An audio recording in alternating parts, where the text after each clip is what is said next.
মাজত বুকুত এটা কোম্পানীয়ে কাম কৰি আছিল। সেই কোম্পানীটোৰ গাফিলতিৰ কাৰণে আজি এটা ঘৰ ভাঙি চিঙি চুৰমাৰ হৈ গ'ল।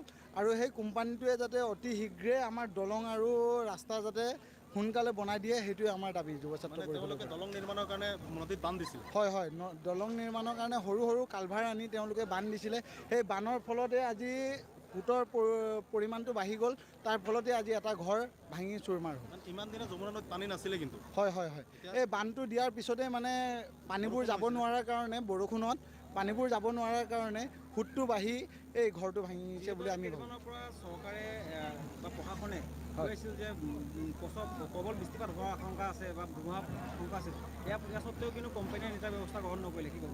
সেইটোৱে, কোম্পানীটোৱে একেবাৰে গাফিলতি কৰিছে। তেওঁলোকে নিজাববীয়াকৈ যি মন সেইটোকে কৰি আছে। তাৰ ওপৰত যাতে তদন্ত হয়, ইনকুৱাৰী হয়।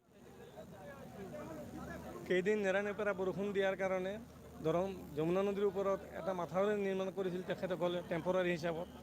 আজি দুপৰীয়াৰ ভাগত এই মাথাউৰিটো ছিঙি যায়। ছিঙি দেৱস্থান